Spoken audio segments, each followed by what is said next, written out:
Chapter 24. Let them laugh. The secret garden was not the only one Dickon worked in. Round the cottage on the moor, there was a piece of ground enclosed by a low wall of rough stones. Early in the morning and late in the fading twilight, and on all the days Colin and Mary did not see him, Dickon worked there planting or tending potatoes and cabbages, turnips and carrots and herbs for his mother. In the company of his creatures, he did wonders there and was never tired of doing them, it seemed. While he dug or weeded, he whistled, or sang bits of Yorkshire moor songs, or talked to Soot or Captain, or the brothers and sisters he had taught to help him. "We'd never get on as comfortable as we do," Mrs. Sowerby said, "if it was not for Dickon's garden. Anything'll grow for him. His taters and cabbages is twice size of anyone else's, and they've got a flavour with 'em as nobody's has." When she found a moment to spare, she liked to go out and talk to him. After supper, there was still a long, clear twilight to work in, and that was her quiet time. She could sit upon the low, rough wall and look on and hear stories of the day. She loved this time. There were not only vegetables in this garden. Dickon had bought penny packages of flower seeds now and then and sown bright, sweet-scented things among gooseberry bushes and even cabbages, and he grew borders of mignonette and pinks and pansies and things whose seeds he could save year after year, or whose roots would bloom each spring and spread in time into fine clumps. The low wall was one of the prettiest things in Yorkshire, because he had tucked moorland foxglove and ferns and rock cress and hedgerow flowers into every crevice, until only here and there glimpses of the stones were to be seen.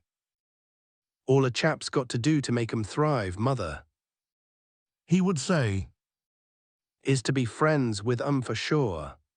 They're just like creatures. If they're thirsty, give 'em drink, and if they're hungry, give 'em a bit o' food. They want to live same as we do. If they died, I should feel as if I'd been a bad lad and somehow treated them heartless." It was in these twilight hours that Mrs. Sowerby heard of all that happened at Misselthwaite Manor. At first she was only told that Mr. Colin had taken a fancy to going out into the grounds with Miss Mary and that it was doing him good. But it was not long before it was agreed between the two children that Dickon's mother might come into the secret. Somehow it was not doubted that she was safe for sure. So one beautiful still evening Dickon told the whole story, with all the thrilling details of the buried key and the robin and the grey haze, which had seemed like deadness, and the secret Mistress Mary had planned never to reveal. The coming of Dickon and how it had been told to him, the doubt of Mr. Colin, and the final drama of his introduction to the hidden domain, combined with the incident of Ben Weatherstaff's angry face peering over the wall and Mr. Colin's sudden indignant strength, made Mrs. Sowerby's nice-looking face quite change colour several times. "My word," she said, "it was a good thing that little lass came to Manor. It's been Mackin o' her and Savin o' him, standin' on his feet, and us all thinkin' he was a poor half-witted lad with not a straight bone in him." She asked a great many questions, and her blue eyes were full of deep thinking. "What do they make of it at Manor, him being so well and cheerful and never complainin'?" she inquired.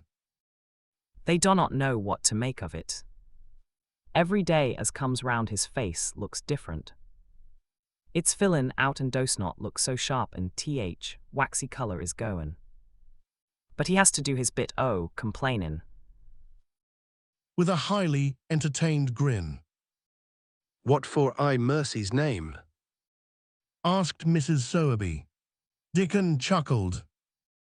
"He does it to keep them from guessin' what happened. If the doctor knew he'd found out he could stand on his feet, he'd likely write and tell Mester Craven. Mester Colin's savin' secret to tell himself. He's goin' to practice his magic on his legs every day till his father comes back, and then he's goin' to march into his room and show him he's as straight as other lads. But him and Miss Mary thinks it's best plan to do a bit o' groanin' and frettin' now and then to throw folk off scent." Mrs. Sowerby was laughing a low, comfortable laugh long before he had finished his last sentence. "Nay," She said, that pair's enjoying theirselves, I'll warrant. They'll get a good bit o' actin' out of it, and there's nothing children likes as much as play actin'. Let's hear what they do, Dickon lad." Dickon stopped weeding and sat up on his heels to tell her. His eyes were twinkling with fun. Mr. Colin is carried down to his chair every time he goes out. And he flies out at John, footman, for not carrying him careful enough. He makes himself as helpless looking as he can and never lifts his head until we're out sight house. And he grunts and frets a good bit when he's bane, settled into his chair. Him and Miss Mary's both got to enjoying it, and when he groans and complains she'll say, "Poor Colin. Does it hurt you so much? Are you so weak as that, poor Colin?" But trouble is that sometimes they can scarce keep from bursting out laughing. When we get safe into the garden they laugh till they've no breath left to laugh with. And they have to stuff their faces into Mr. Colin's cushions to keep the gardeners from hearing, if any of 'em's about. More they laugh, better for 'em," said Mrs. Sowerby, still laughing herself. "Good healthy child laughin's better than pills any day o' year. That pair'll plump up for sure." They are plumping up. They're that hungry they do not know how to get enough to eat without mackin' talk. Mr. Colin says if he keeps sending for more food they will not believe he's an invalid at all. Miss Mary says she'll let him eat her share, but he says that if she goes hungry she'll get thin and they mun both get fat at once. Mrs. Sowerby laughed so heartily at the revelation of this difficulty that she quite rocked backward and forward in her blue cloak, and Dickon laughed with her.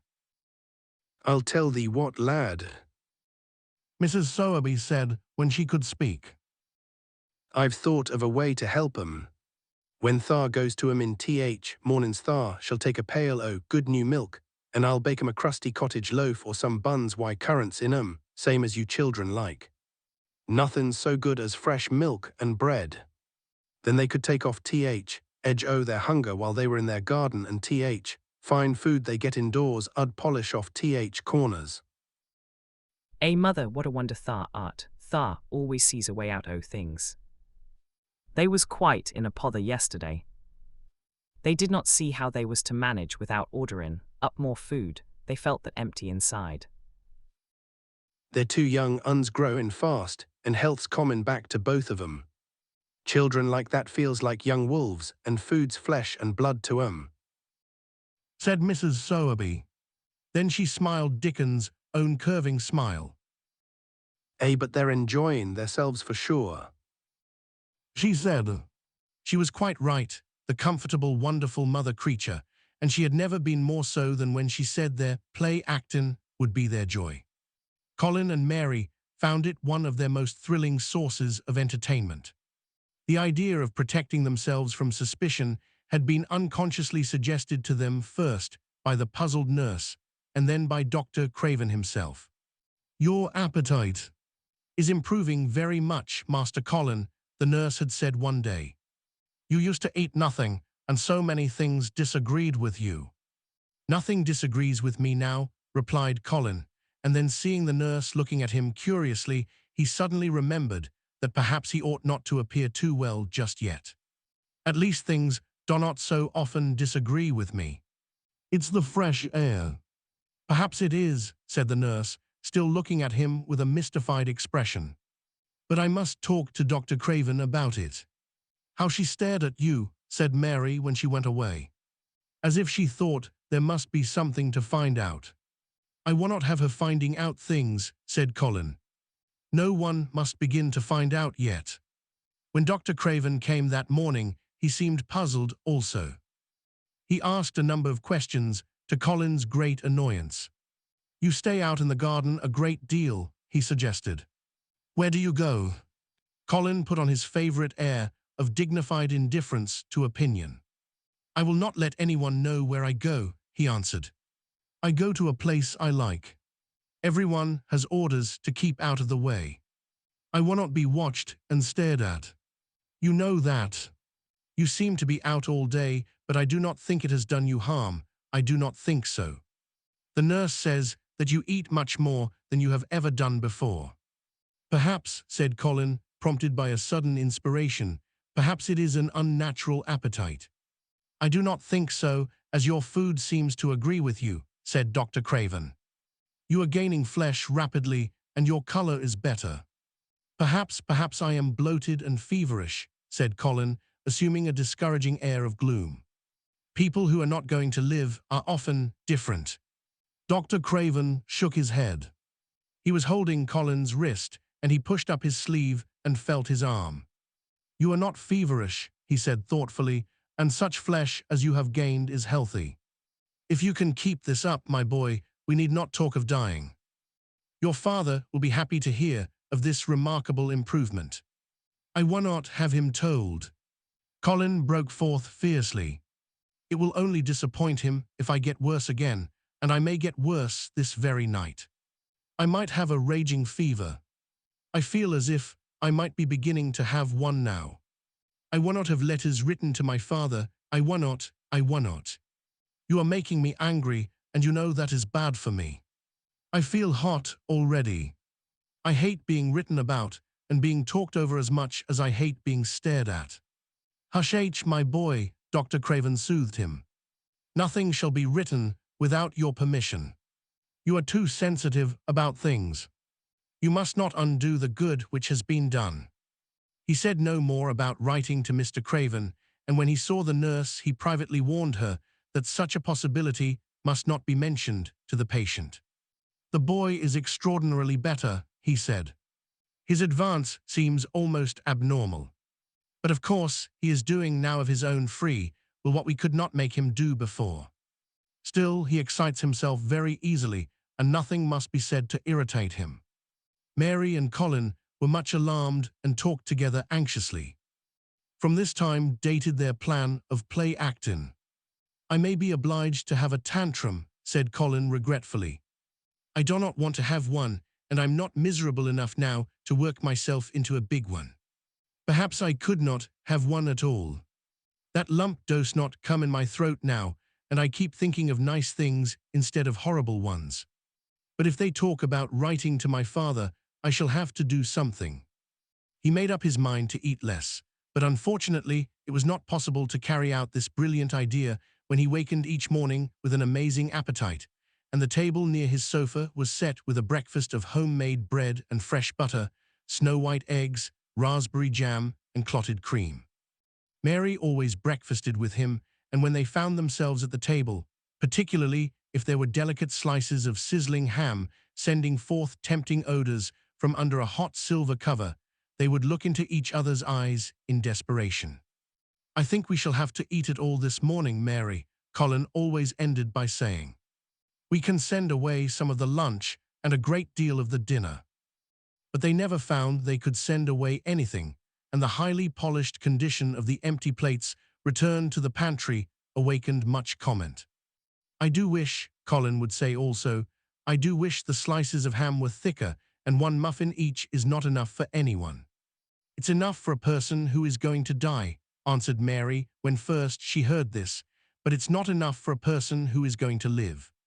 I sometimes feel as if I could eat 3 when those nice fresh heather and gorse smells from the moor come pouring in at the open window.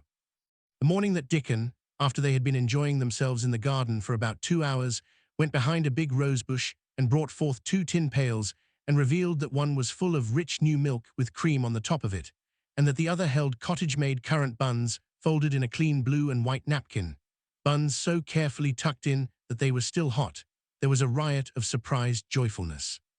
What a wonderful thing for Mrs. Sowerby to think of. What a kind, clever woman she must be. How good the buns were. And what delicious fresh milk. Magic is in her just as it is in Dickon, said Colin. It makes her think of ways to do things, nice things. She is a magic person.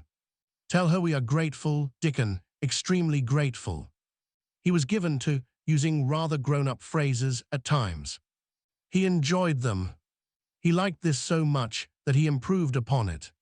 Tell her she has been most bounteous, and our gratitude is extreme." And then, forgetting his grandeur, he fell to, and stuffed himself with buns and drank milk out of the pail in copious draughts, in the manner of any hungry little boy who had been taking unusual exercise and breathing in moorland air, and whose breakfast was more than 2 hours behind him. This was the beginning of many agreeable incidents of the same kind.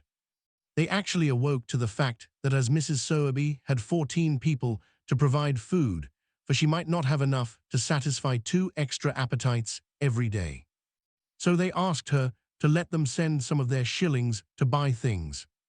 Dickon made the stimulating discovery that in the wood in the park, outside the garden, where Mary had first found him piping to the wild creatures, there was a deep little hollow where you could build a sort of tiny oven with stones and roast potatoes and eggs in it.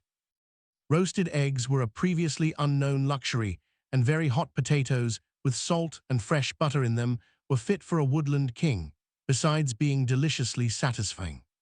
You could buy both potatoes and eggs, and eat as many as you liked without feeling as if you were taking food out of the mouths of 14 people. Dickon made the stimulating discovery that in the wood in the park, outside the garden, where Mary had first found him piping to the wild creatures, there was a deep little hollow where you could build a sort of tiny oven with stones and roast potatoes and eggs in it.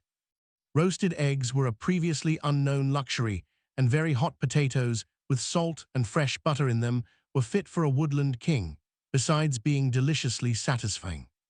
You could buy both potatoes and eggs, and eat as many as you liked without feeling as if you were taking food out of the mouths of 14 people.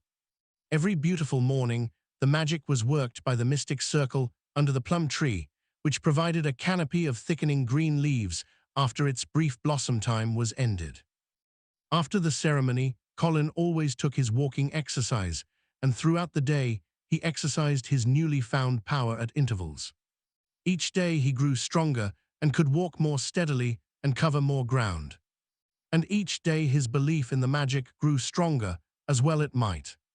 He tried one experiment after another as he felt himself gaining strength, and it was Dickon who showed him the best things of all. "Yesterday," he said one morning after an absence, "I went to Thwaite for mother, and near Blue Cow in I seed Bob Haworth. He's the strongest chap on moor. He's the champion wrestler, and he can jump higher than any other chap and throw hammer farther. He's gone all way to Scotland for sports some years. He's knowed me ever since I was a little and he's a friendly sort, and I axed him some questions. Gentry calls him a athlete, and I thought o' thee, Mr. Colin, and I says, how did tha make tha muscles stick out that way, Bob? Did tha do anythin' extra to make thyself so strong? And he says, well, yes, lad, I did. A strong man in a show that came to Thwaite once showed me how to exercise my arms and legs and every muscle in my body. And I says, could a delicate chap make himself stronger with 'em, Bob? And he laughed and says, art tha delicate chap? And I says, no, but I knows a young gentleman that's gettin' well of a long illness, and I wish I knowed some o' them tricks to tell him about. I did not say no names, and he did not ask none. He's friendly same as I said, and he stood up and showed me good-natured like, and I imitated what he did till I knowed it by heart." Colin had been listening excitedly. "Can you show me?" he cried. "Will you?" "Aye, to be sure," Dickon answered, getting up. "But he says tha mun do 'em gentle at first, and be careful not to tire thyself. Rest in between times and take deep breaths, and do not overdo." "I'll be careful," said Colin. "Show me. Show me. Dickon, you are the most magic boy in the world." Dickon stood up on the grass and slowly went through a carefully practical but simple series of muscle exercises. Colin watched them with widening eyes.